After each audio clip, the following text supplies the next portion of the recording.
ciidamada booliska gobolka Saraar ayaa waxay gacanta ku soo dhigeen khamrigii ugu badnaa kaasi oo ka koobnaa 115 dhalo oo ahaa nooca loo yaqaan drinking. ciidamada booliska ee gobolka Saraar markii ay gacanta ku soo dhigeen khamrigani waxana halkaasi ka hadlay taliye ku xigeenka ciidamada gobolka Saraar isagoo ciidamada uga mahal celiyay hawlgalkan fiican ay sameeyeen. dhankooda waxa halkaasi ka hadlay gudoomiyaha maxkamadda sare ee gobolka Saraar iyo waliba xeer ilaaliyaha guud ee gobolkaasi waxayna yiraahdeen qamri meel kirirka xigta koonfur حاجة هاودك أو كونفريد إن قمري هالكا لجو كلا وريجيني وركا معلومات كا يقول تدوينه هذا لك عشان إيه تولد كير إن ودو يقول لك تريار ركتو لك عشان أيو حق تاهلي دبتنا عيدم كوا حيكون بعين هالقل يكون سوق قبنا قمري جا سجوه جاملي تريار ركت كير وك حيست عيدم بوك حيست قابتي قمري لوجو شيء أيو كوبا markuu baxay isagoo taliyaha rugtu ciidanka waso ayuu goobta wuxuu ugu yimi qamrkii oo markaa la dhigay oo gaarigii kale ee uu qaadi lahaana ku soo markaa aanu wali u iman ayuu goobta gaari markuu qamrigii gacanta ku qabtay ay ogaadeen qoladii qamriga doonaysay qaadi lahayd inuu gacanta ku hayo ciidanka rugta ciidanka booliisku gacanta ku hayo ayay markaa qoladii halkaas ay ka fakadeen qoladii nasiib darro qoladii muqaadaraadka sidaa darteed ciidanka booliisku ee gobolka Saraar wuxuu kala mid yahay qabashada ee muqaadaraadka ciidanka booliiska Jamhuuriyadda Soomaaliland. Intaan ku soo qabanayna waxa weeye qamri farabadan weeyaan qamrigan wuxuu ka kooban yahay tiradiisu waa 115 dhalo oo dareejiina. waxaan aad ugu mahad celinayaa ciidanka booliiska ee gobolka Saraar gaar ahaan ciidanka rugta kirid ee uu hogaaminayo taliyaha Cabdifataax ee soo qabtay qamrigan 115 dhalo ah ee aafada ku jirta wadanka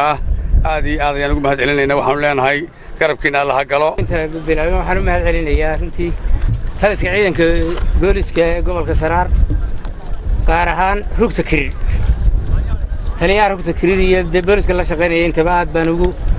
amaanayaa nahay dadaalkiina siin laaban waa khamri waa dhibaato waa muqaadaraad dalkeena baabiinaya si dadweynuhuna hal shaqeeyaan bilayskuna ha soo qabtaan oo maaragtay dadaalkooda ha sii laabeen aan rajaynaynaa ka dambeeyayna dadkii iyo baabuurtii sidey intaba ku soo qabataan waxaan ku dhawaaqayaa baabiintii qaraarkii lagu baabiinayay ujeedada baabiin qaraar baabiin khamri maxkamadda gobol degmo Saraar Caynaba markay aragtay xaashida ka soo baxday saldhigga booliska degmada Caynaba ee sumadeedu tahay sabada jiitin kun iyo 903 jiitin 17 kuna taariikhaysan 13ka bisha 12 kuna saabsan khamriga tiradiisu tahay 115 litir markay aragtay xeerka muqaadaraadka xeer lambar 22 jiitin 2012 qodobkiisa afraad xubintiisa labaad maxkamaddu waxay qaraar ku soo saartay in la qubo lana jejebiyo dhammaan qabriga 115 dhalo meel fagaar ah qaraarkan waxaa loo cuskaday qodobka afraad xubintii ee xeer lambar 21 2012 baabiyo annaguna markaa ka xeeran ahaan waxaan u gudbinay maxkamadda maadaama aan wax eedaysana aan lagu haynin oo ay ka gabadeen markii ay ogaadeen ciidankii booliiska goobtii yimid ciidanka booliiska gobolkana waa ku mahadsan yahay وحرير كوسار ستار TV